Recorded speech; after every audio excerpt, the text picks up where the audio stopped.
Continuity at a point. सबसे पहले हम कहां से स्टार्ट करते हैं? कंटिन्यूटी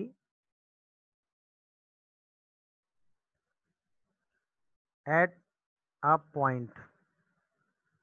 तो इसके बारे में आपने इससे पहले भी इंफॉर्मेशन पढ़ी है कि जैसे for y equal to f x, ठीक है ना, हमें कंटिन्यूटी चेक करनी है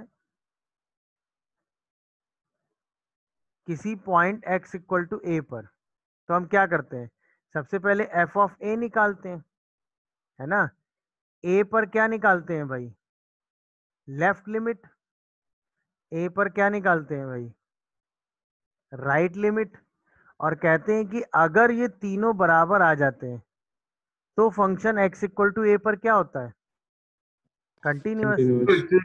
otherwise function x equal to ए पर कंटिन्यूअस नहीं होता। इन तीनों में कोई भी एक अगर अनइक्वल आ जाए तो फंक्शन इक्वल कंटिन्यूअस नहीं होता। अच्छा, मान लो जैसे हमें किसी पॉइंट पे कंटिन्यूटी चेक करनी है, तो सबसे पहले हम उस पॉइंट पे वैल्यू निकाल लेंगे, फिर उस पॉइंट पे लेफ्ट लिमिट निकालेंगे। अब मान लो वैल्यू और लेफ्ट लिमिट ही बराबर ना आए, तो क्या राइट लिमिट निकाल के अपना टाइम वेस्ट करेंगे?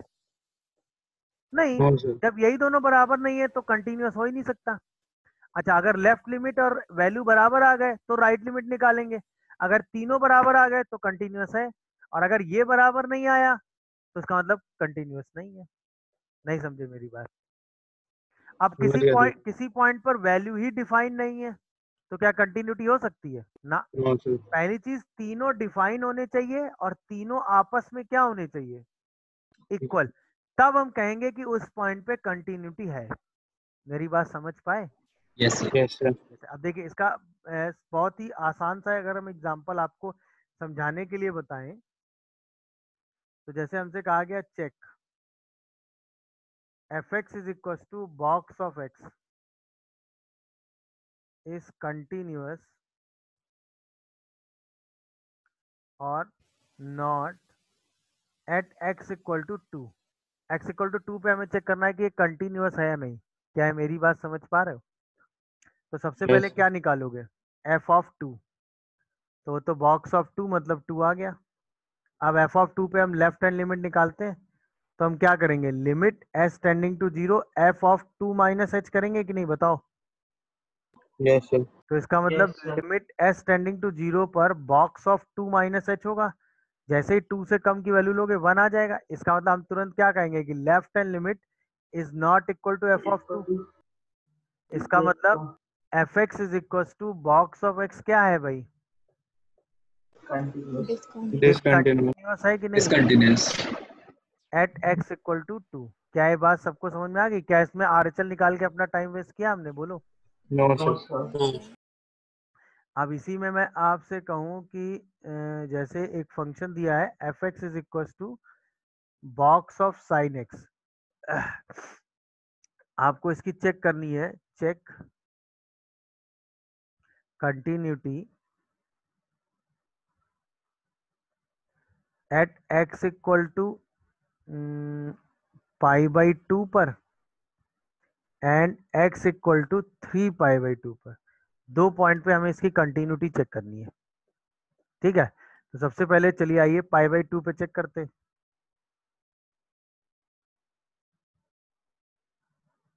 तो पाई बाई टू पे चेक करने के लिए क्या क्या करोगे बोलो? डिसकंटिन्यूअस।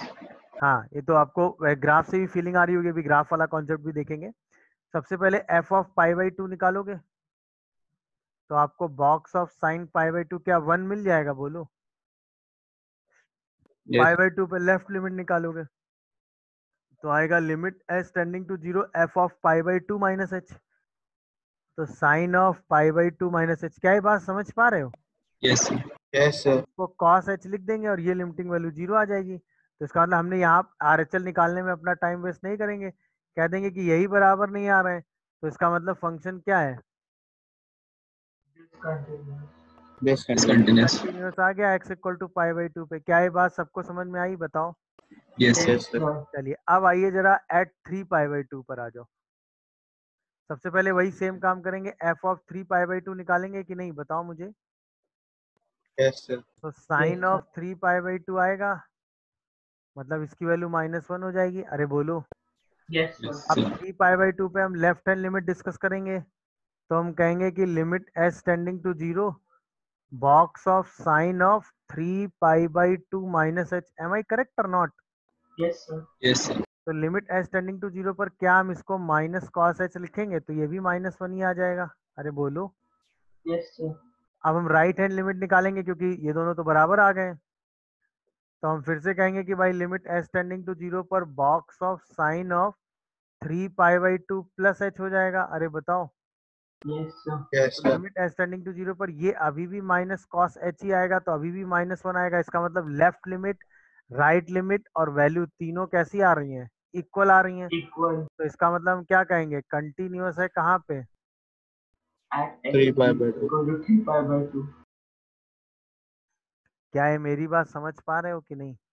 कोई Yes, कंफ्यूजन sir. आ रहा हो Yes, तो sir. बताओ। तो किसी भी पॉइंट पर अगर हमें कंटिन्यूटी चेक करनी है तो उसको सिंपल तरीका है, उस पॉइंट पर वैल्यू, उस पॉइंट के लेफ्ट वैल्यू और उस पॉइंट के राइट वैल्यू हम फंक्शन की निकालेंगे। अगर तीनों बराबर आ गए तो कंटिन्यूअस है, अगर तीनों बराबर नहीं आए तो फंक्शन उस पॉइंट पे कंटिन्यूअस नहीं है। Nine. क्या ये बात समझ पा रहे हो? Yes, Yes, sir. sir. कोई कंफ्यूजन आ रहा हो तो बताओ मुझे। No, sir. गुड। अब यहीं पे अगर आपको आगे मैं आपसे क्वेश्चन पूछूं इसी टाइप की सिचुएशन में, मैं आपसे कहूं कि check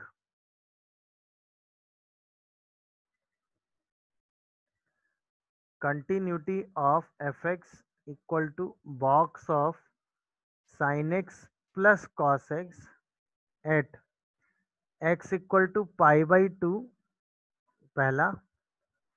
second, x equal to पाई। चलिए जरा x इक्वल टू पाई और π/2 में इसकी कंटिन्यूटी चेक करके बताइए कि ये फंक्शन कंटिन्यूटी होल्ड कर रहा है कि नहीं, जहां पे इसका मतलब जो है वो ग्रेटेस्ट इंटीजर फंक्शन से है। अभी आगे क्लास में हम इन सब के ग्राफ बना के देखेंगे, तो ग्राफ में हम सीधे जनरल डिसकंटिन्यूअस पॉइंट निकाल लिया करेंगे। अगर हमें किसी एक पर्टिकुलर पॉइंट को चेक करना है तो उसके लिए हम LHL RHL और वैल्यू ही यूज करेंगे। क्या ये कॉन्सेप्ट समझ पा रहे हो? Yes. Yes, Yes, sir. sir. हम्म, Yes. हम्म। Yes. चलिए तो सबसे पहले आइए जरा x इक्वल टू π/2 की बात करते हैं। तो सबसे पहले fx को थोड़ा सा सिंप्लीफाई करके अगर हम ऐसे लिख लें तो कोई प्रॉब्लम? अरे बताओ भाई। No, sir. No, sir. x + π/4 लिख लिया, लिख सकते हैं ना? Yes, sir. चलिए तो अब जरा π/2 पे सबसे पहले f ऑफ π/2 निकालो। तो क्या ये वैल्यू √2 इंटू साइन 3π/4, मतलब ये 1 आ रही है क्या? आप जरा लेफ्ट हैंड लिमिट निकालो। तो limit s tending to 0 √2 sine of π/2 - h plus π/4। अरे बताओ क्या ये सही लिखा है मैंने? Yes, sir. अरे बोलो यार। Yes, sir. हम्म, Yes. तो क्या हम इसको limit s tending to 0 √2 into cos of h - π/4 लिख सकते हैं कि नहीं, ये बता दो बस मुझे। अरे बोलो। Yes, sir. अच्छा, अब ध्यान से मुझे बताना, जो h - π/4 होगा, या चाहो तो इसको π/4 - h लिख के माइनस साइन लगा लो, ज़्यादा बेटर सिचुएशन में पहुंच जाओगे। नहीं, चलो ऐसे ही चलते हैं। हाँ, तो ये वैल्यू जो है h - π/4 है, क्या ये वैल्यू π/4 से थोड़ी सी छोटी होगी? अरे बताओ। Yes, sir. Yes, sir. क्या ये पूरी वैल्यू π/4 से थोड़ी छोटी होगी कि नहीं होगी? Yes, sir. अच्छा, कॉस के Yes, अंदर अगर sir. ये समझ पा रहे हो कि नहीं सब लोग कि ये π/4 से थोड़ी छोटी होगी? Yes, sir. Yes, sir. अच्छा, अगर ये वैल्यू π/4 से थोड़ी छोटी होगी, अच्छा कॉस के अंदर माइनस का तो कोई फर्क पड़ता नहीं है, और इसको थोड़ा Yes, sir. सेफर साइड लिख देते हैं।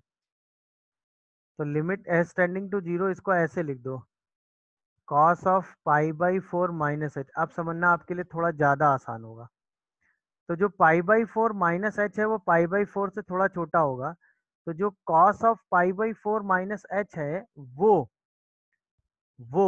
1/√2 से बड़ा होगा कि नहीं, हाँ या ना जवाब दो। Yes, sir. Yes, sir. Yes. क्या ये बात समझ पा रहे हो? तो जैसे ही आप इसमें √2 मल्टीप्लाई करोगे तो कॉस ऑफ जो पाई बाई 4 माइनस एच होगा वो 1 से थोड़ा बड़ा आ जाएगा, और 1 से बड़ा आते ही उसका बॉक्स क्या 1 आ जाएगा। एम आई करेक्ट और not? Yes, sir. Yes. Conclusion सबको क्लिक हो रहा है कि नहीं, बस ये मुझे बताओ। Yes, sir. Yes, sir. जो ये कंक्लूजन मैंने लिखा, क्या ये कंक्लूजन सबको क्लिक हुआ कि मैंने क्यों लिखा और किस लिए लिखा, बोलिए भाई। Yes, sir. तो ये कंक्लूजन मैंने जो पाई पे, क्या हम ऐसे ही इसको पाई पाई पे चेक कर लेंगे जैसे हमने ये चेक किया है, बोलो। Yes, sir.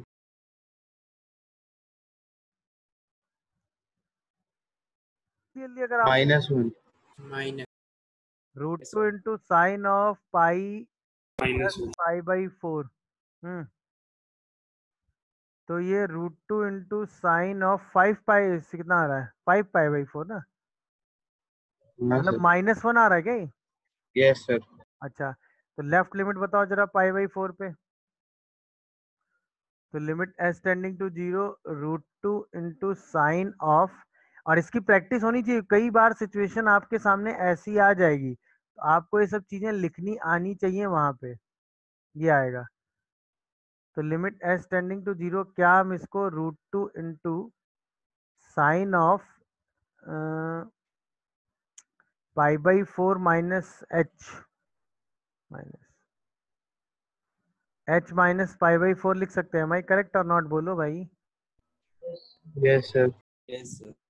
तो अगर हम इसको सिंप्लीफाई करके लिखना चाहें तो हम इसको लिख सकते हैं limit S tending to 0 minus √2 into sine of pi by 4 minus h. ध्यान देते जाइएगा।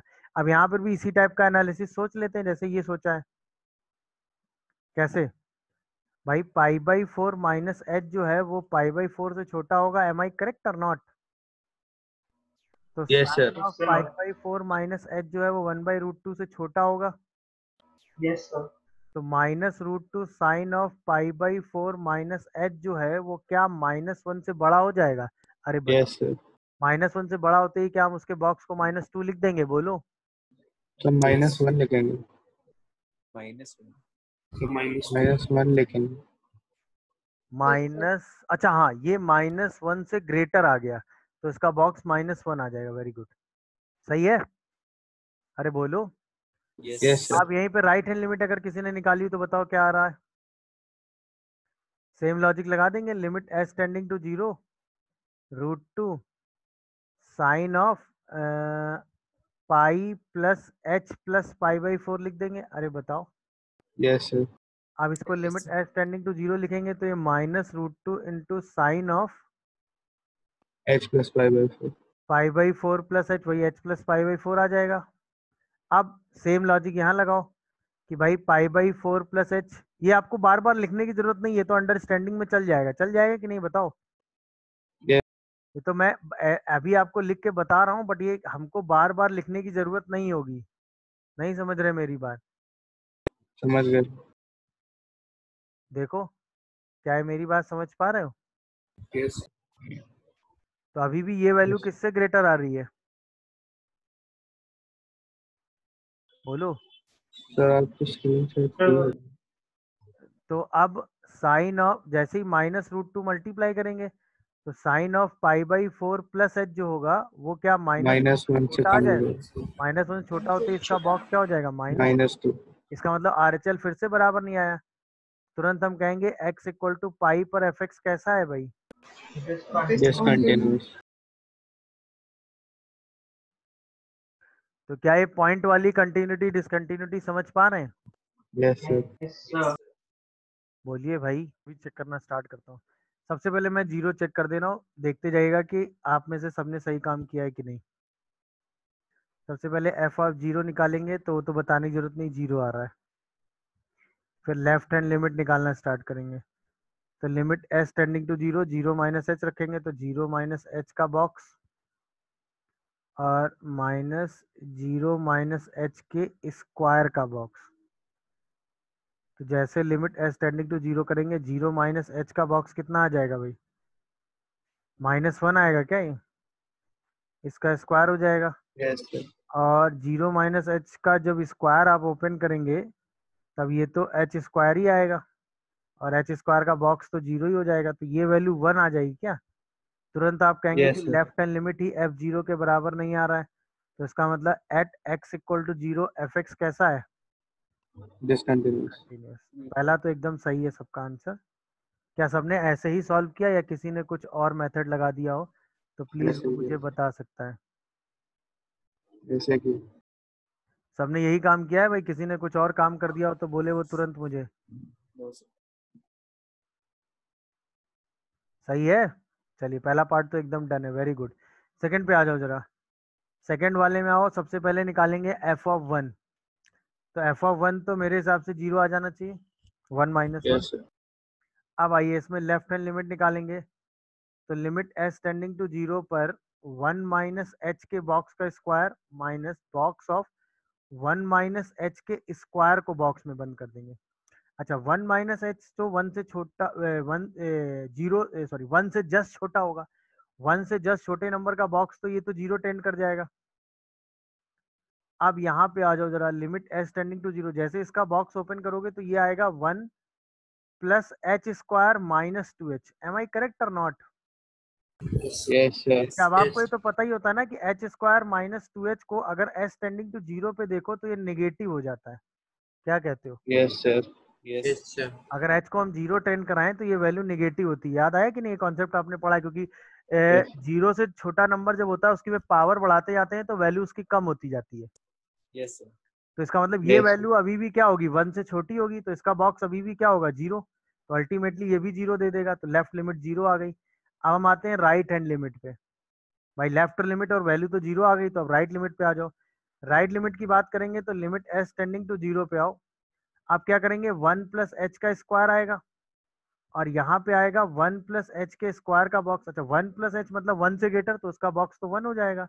अच्छा, यहाँ पे जब लिमिट एस टेंडिंग टू 0 करेंगे तो ये बनेगा 1 plus h square plus 2h। तो अभी भी ये वैल्यू 1 से बड़ी होगी, तो इसका मतलब अभी भी ये 1 माइनस 1, यानी अल्टीमेटली अभी भी ये क्या आ रहा है भाई? 0. 0।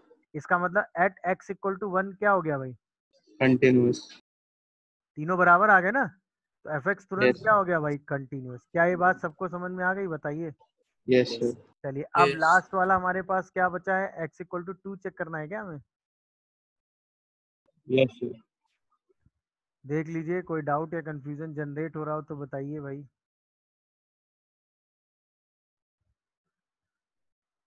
तो हम अब तीसरा वाला ऑप्शन चेक करना स्टार्ट कर रहे हैं।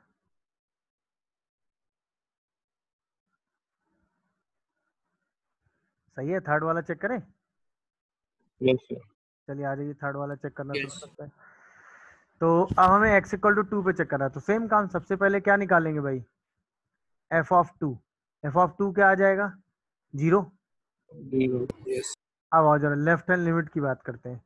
तो limit S tending to 0, 2 minus h का स्क्वायर और 2 माइनस एच के स्क्वायर का बॉक्स करेंगे, तो ये तो सीधे 1 आ जाएगा क्योंकि 2 से जस्ट छोटा होगा। अच्छा, यहाँ पे जब हम करेंगे लिमिट एस टेंडिंग टू 0 तो ये क्या बनेगा? 4 plus h square minus 4h। Am I correct और नॉट? ये बताओ मुझे। अब फिर से वही लॉजिक करेंगे कि भाई एच स्क्वायर माइनस 4h अगर हम कर लें तो वो निगेटिव हो जाता है अगर एच 0 टेन कर रहा है, तो ये वैल्यू 4 से जस्ट छोटी होगी, तो क्या इसका बॉक्स 3 आ जाएगा? तो Yes, क्या sir. वैल्यू -2 आ गई, तो इसका मतलब एलएचएल और वैल्यू बराबर नहीं आई। Yes, sir. इसका मतलब हम यही तो कहेंगे ना, एलएचएल और वैल्यू दोनों बराबर नहीं है, तो इसका मतलब at x equal to 2 f x कैसा है? Discontinuous. तो क्या ये कॉन्सेप्ट सबको क्लियर हुआ कि पॉइंट पर कंटिन्यूटी डिसकंटिन्यूटी कैसे चेक करते हैं? बोलिए। Yes, sir. Yes, sir. तो किसी भी Yes. पॉइंट पे आपको कंटिन्यूटी और डिसकंटिन्यूटी चेक कराई जाएगी, हम इजीली चेक कर लेंगे। अगर कोई ग्राफ कैसा है? कंटिन्यूअस है, तो कहीं ब्रेक नहीं होगा। याद आया कि Yes, नहीं? sir. तो अगर ग्राफ कहीं ब्रेक नहीं हो रहा है तो वो कंटिन्यूअस है, और ग्राफ कहीं ब्रेक हो जा रहा है तो वो डिसकंटिन्यूअस है। जैसे मान लो हमने एक फंक्शन एफ एक्स का ग्राफ रफली आपको बना के दिया अलग अलग पॉइंट के हिसाब से। सपोज ये यहाँ गया, यहाँ पर ये वैल्यू ली और ऐसे आ गया, है ना। फिर यहाँ पर ये वैल्यू ली और ग्राफ यहाँ से स्टार्ट हुआ ऐसे करके और फिर ऐसे गया, है ना। और यहाँ पर ग्राफ ऐसे वैल्यू ले रहा है, फिर ये ग्राफ ऐसे इनफाइनाइट की तरफ चला जा रहा है, फिर ये ऐसे इनफाइनाइट से वापस आ रहा है और ऐसे चला जा रहा है। सपोज ये एक नेचर है ग्राफ का, है ना, 0 1 2 3 4। अच्छा, नेगेटिव साइड में हम ऐसे ही चल रहे हैं, मान लो सपोज हमने कहा कि यहाँ पर जो है वैल्यू ये है और ग्राफ क्या है कि यहाँ से ऐसे शुरू हो रहा है और ऐसे कर्व बन के यहाँ तक जा रहा है। कर्व के बाद यहाँ पर वैल्यू लेके ऐसे आ रहा है और ये वाली वैल्यू यही मिल रही है इसको -1 पे। ये -2 पे आया, -2 के बाद ये ग्राफ ऐसे स्मूथली गया, यहाँ पर ऐसे आ गया, ये पॉइंट -3 आया, ये -4 आ गया। यहाँ के बाद जो है ग्राफ ऐसे आगे बढ़ा, है ना, और ऐसे ही चला गया आगे की तरफ सपोज ऐसे, और -4 पे वैल्यू सपोज यहाँ आ रही है डॉट, ऐसा ग्राफ आ रहा है। अब मैंने आपसे पूछा इसमें कंटिन्यूटी और डिसकंटिन्यूटी की बात करनी है, तो आपने क्या सीखा है कि अगर ग्राफ स्मूथ है तो उस पॉइंट पे कंटिन्यूअस है, अगर ग्राफ ब्रेक हो गया है तो डिसकंटिन्यूअस। जैसे हम चलना स्टार्ट करेंगे, सबसे पहले हमें -4 मिलेगा क्या? Yes, sir. -4 पे ग्राफ ब्रेक हुआ क्योंकि -4 पे वैल्यू नहीं है। Yes, sir. तो हमने क्या देखा कि -4 पे लिमिट तो एग्जिस्ट कर रही है, मतलब यहाँ पर जो लेफ्ट लिमिट है और जो राइट लिमिट है वो तो बराबर है, बट वैल्यू बराबर है कि नहीं है? नहीं है। तो इसका मतलब -4 पे ग्राफ कैसा है? Discontinuous. तो x इक्वल टू -4 पे कैसा हो गया? डिसकंटिन्यूअस हो गया कि नहीं? Yes, sir. चलिए, अगली बार हम आए -3 पे, अब तो ग्राफ स्मूथली चला गया। अरे बोलो, तो Yes, -3 sir. वाला जो पॉइंट है वो कैसा है? Continuous. कंटिन्यूअस हो गया, क्योंकि ग्राफ यहाँ पे कैसा हो गया? स्मूथ। नहीं समझे भाई, यहाँ पे ग्राफ कैसा हो Yes, गया? sir. ब्रेक हो गया कि नहीं? यहाँ पे ग्राफ कैसा चला गया? स्मूथ चला गया कि नहीं? बोलो भाई। अब आओ आगे बढ़ो, Yes, sir. यहाँ पे आए, यहाँ पे ग्राफ कैसा हो गया? -1 पे ब्रेक हो गया कि नहीं? Break. तो Yes, sir. -1 तुरंत फिर से क्या हो गया हमारे लिए? Discontinuous. तो ग्राफ में कंटिन्यूटी डिसकंटिन्यूटी कैसे देखेंगे, समझ में आया? सबसे पहले ग्राफ बना लेंगे, फिर उसमें जहां जहां ब्रेक पॉइंट आ रहे होंगे, ये कैसा है? 0 कंटिन्यूअस, 1 कैसा है? कंटिन्यूअस, 2 कैसा है? Discontinuous. डिसकंटिन्यूअस, 3 कैसा है? Continuous. कंटिन्यूअस, 4 कैसा है? ब्रेक है ना। Discontinuous. समझ में आया कि नहीं? Yes, sir. तो अगर मैं Yes. आपसे कहूं कि x equal to 0 1 and 3 continuous है, क्यों है कंटिन्यूअस भाई? Yes, sir. Smooth graph. क्योंकि ग्राफ कैसा है? स्मूथ है कि नहीं है? Yes, sir. अच्छा, x इक्वल टू क्या 2 कैसा है भाई? डिसकंटिन्यूअस है। क्यों है डिसकंटिन्यूअस? Graph break हो गया. क्योंकि ग्राफ कैसा हो गया? ब्रेक हो गया। Break. Break हो गया.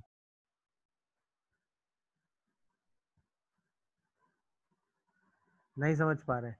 तो ग्राफ में कंटिन्यूटी और डिसकंटिन्यूटी चेक करने का तरीका एकदम सिंपल है। आप रफली ग्राफ बना लो और ग्राफ में जहां जहां ब्रेक पॉइंट आते जाएं, उन सारे ब्रेक पॉइंट की वजह से आप क्या कहते जाओगे? Discontinuous. Graph Discontinuous. कैसा हो रहा है भाई? डिसकंटिन्यूअस। Discontinuous. जिन जिन जगह ब्रेक पॉइंट आ रहा है उन जगह ग्राफ कैसा हो रहा है? डिसकंटिन्यूअस। जिन जिन जगह ब्रेक पॉइंट आ रहे हैं वहां ग्राफ कैसा हो रहा है भाई? डिसकंटिन्यूअस। क्या ये मेरी बात समझ पा रहे हैं? Yes, sir. Yes, sir. ये चारों पॉइंट जहाँ पे क्या आ रहा है? ब्रेक आ रहा है, वहां पे ग्राफ कैसा हो रहा है? डिसकंटिन्यूअस। बाकी जगह स्मूथ ग्राफ चल रहा है तो कैसा दिख रहा है? कंटिन्यूअस। क्या ये बात समझ पाई? तो ग्राफ में कंटिन्यूटी डिसकंटिन्यूटी एकदम सिंपल तरीके से एनालाइज की जाती है, सही है ना। Yes, अब देखिए, इसमें सिंपल तरीके की बात अगर मैं आपसे करूं, जैसे मैं आपसे कहूं कि y is equal to box of sine x, find all discontinuous point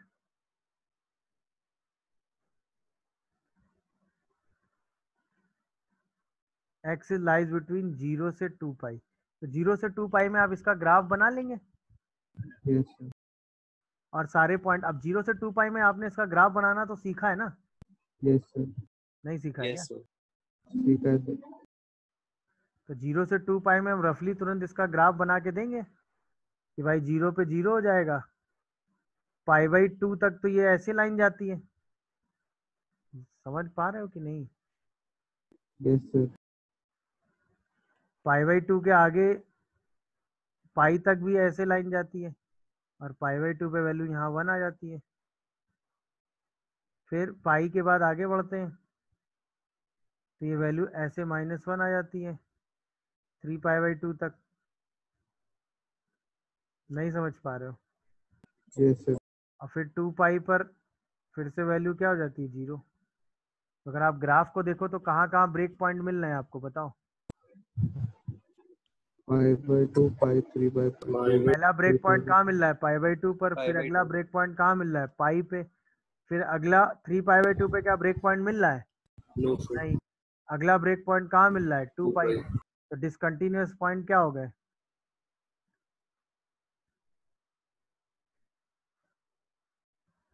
बोलो। 5/2 Pi by 2. पाई बाई 2 हो गया, Pi. पाई हो गया और 2 पाई। तो ये ग्राफ से आपने सीधा इसमें डिसकंटिन्यूटी चेक कर ली। क्या ये मेरी बात समझ पा रहे हो बताओ? Yes, sir. अब जैसे मैं यहीं पे आपसे एक और क्वेश्चन करूं, फाइंड ऑल डिसकंटिन्यूअस पॉइंट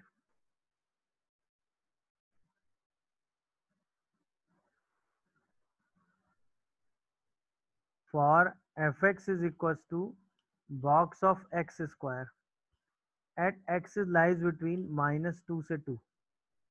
तो इसमें भी सेम लॉजिक आप लगाओगे? क्या हमने बॉक्स ऑफ एक्स स्क्वायर का ग्राफ बनाना सीखा है कि नहीं? Yes sir. सीखा है ना सबने? Yes sir. तो इसका ग्राफ हम कैसे बनाते हैं? 0 से 1 और 0 से -1 से 0। याद आ रहा होगा आपको? Yes sir. याद है? यहाँ क्रॉस लगा देते हैं। फिर अगली बार √2 तक जाते हैं। अरे बोलो यार। Yes, sir. Yes, sir. फिर अगली बार √2 के बाद कहाँ तक जाते हैं? √3 फिर √3 के बाद कहाँ तक जाते हैं? 2। 2. हाँ, इसके बाद उसी रीजन में हम वो छोटे छोटे ग्राफ बनाते चले जाते हैं। नहीं समझ रहे हो बात? Yes sir. यहाँ तक फिर जाते हैं √3 तक और फिर 2 पर खत्म हो जाता है जाके, है ना? 2 पर वैल्यू कितनी आ जाती है? 4। 4. समझे? यही चीज यहाँ बनती है कि नहीं? -√2 -√3 और -2। एम आई करेक्ट और नॉट? ये बताओ मुझे। Yes sir. क्या ये थॉट प्रोसेस सब लोग कनेक्ट कर पा रहे हैं कि नहीं? Yes, yes sir. Sir. Yes. कोई Yes. कंफ्यूजन किसी के पास आ रहा हो तो बोलो। No sir. तो स्मूथली आपको देखने से पता चला ग्राफ कहाँ कहाँ ब्रेक हो रहा है? बोलिए। Yes sir. Yes. तो कहाँ कहाँ डिसकंटिन्यूअस पॉइंट आ गए बताओ? -2 -√2। डिसकंटिन्यूअस पॉइंट हमें कहाँ कहाँ मिल गए? बोलिए। -2 मिल गया, -√3 मिल गया, -√2 मिल गया, -1। 0 कैसा है? कंटिन्यूअस। कंटिन्यूअस। हमें 1 मिल गया, हमें √2 मिल गया, हमें √3 मिल गया और हमें 2 मिल 2 गया। मिल गया। ये डिसकंटिन्यूअस पॉइंट आ जाएंगे। तो ऐसे हम ग्राफ बनाते जाएंगे और ग्राफ बना के कंटिन्यूटी और डिसकंटिन्यूटी पॉइंट देखते चले जाएंगे। है कि नहीं भाई? Yes sir. चलिए, तो मैं ऐसे बॉक्स वाले ग्राफ के क्वेश्चन आपको दे दूंगा।